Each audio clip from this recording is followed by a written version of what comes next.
Hello, নমস্কার। আমি পিনু পুনে থেকে বলছি। আজকে আমি আপনাদের সাথে শেয়ার করে নেব পুঁই শাকের চচ্চড়ি রেসিপিটা। এই পুঁই শাকগুলো আমি আমার বাড়ির বারান্দা থেকে নিয়েছি। সবজিগুলো সব ভালো করে কেটে নিয়েছি। এবার সবজিগুলোকে ধুয়ে রেডি করে নেব। পুঁই শাকটাও কাটা হয়ে গেছে আমার।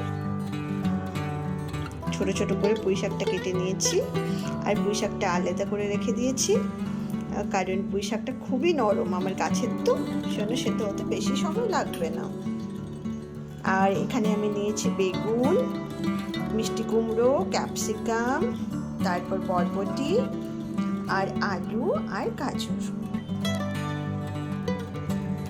এবার এই সবজিটাতে দেওয়ার জন্য মশলা বলতে আমি পোস্ত, সর্ষে আর কালো সর্ষে নিয়েছি, আর দুটো কাঁচা লঙ্কা নিয়েছি। আমি শিলনোড়াতে মশলাগুলো বেটে রেডি করে নেব। এবার কড়াই সর্ষের তেল দিয়ে আমি আমার এই 5 মিশালি ভেজ সবজি রেসিপিটি তৈরি করা শুরু করে দেবো। তেলটা একটুখানি গরম হতে দেবো। তারপর আমি 5 ফোড়ন আর একটুখানি সর্ষে আর শুকনো লঙ্কা, পেঁয়াজ ফোড়ন দিয়ে সব সবজিগুলোকে আমি তুলে দেবো। তেলটা প্রায় গরম হয়ে এসছে। এবার আমি 5 ফোড়ন আধা চামচ মতো দিয়ে দেবো, একটা শুকনো লঙ্কা দেবো আর একটুখানি সর্ষে দিয়ে দেবো ফোড়নের জন্য, ব্যাস। তারপর আমি আমার পেঁয়াজটা অ্যাড করে দেবো।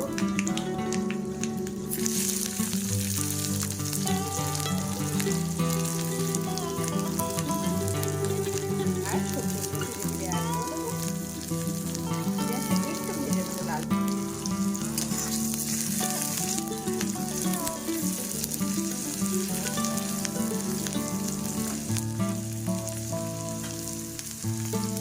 পেঁয়াজটা ভাজা হয়ে গেল, পেঁয়াজটা প্রায় ভাজা ভাজা হয়ে গেছে। এবার আমি সবজিগুলোকে ধুয়ে রেখে দিয়েছিলাম, নুন ঠুন কিচ্ছু মাখাইনি। আমি আস্তে আস্তে সবজিগুলোকে অ্যাড করে দেবো তরকারি। মশলা দেবো না, তারপর সবজিগুলো একটুখানি যখন ভালো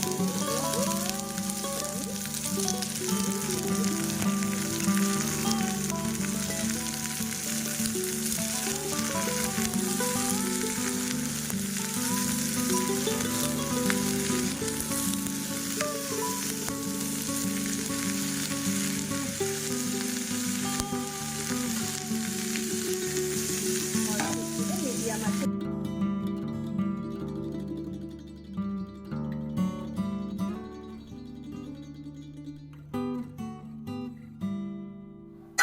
এবার আমি এর মধ্যে আমার যে পিষানো মশলাটা ছিল সেটা অ্যাড করে দিয়েছি। তারপর ঢাকনা দিয়ে দেবো আর একটুক্ষণ, যাতে মশলাটা সবজির মধ্যে ভালো করে ঢুকে যায়। একটুখানি জল অ্যাড করে দিয়েছি। এবার এটা দিয়ে ঢাকনা দিয়ে দেবো। আপনারা যদি চান তো জল অ্যাড করতে পারেন, না চাইলে ঠিক আছে, না চাইলে এমনি তো হয়ে যাবে আস্তে আস্তে ধিমে আঁচে করলে।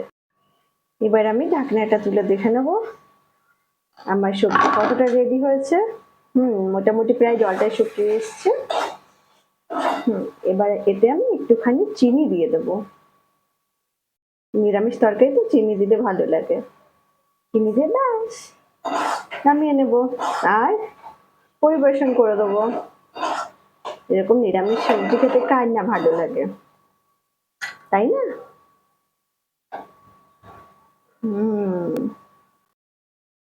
তো আমার তো নিরামিষ পুঁই শাকের তরকারি রেডি হয়ে গেছে। আপনারাও এই সবজিটি বানান এবং আমাকে অবশ্যই জানাতে ভুলবেন না যে রান্নাটা কেমন হয়েছে।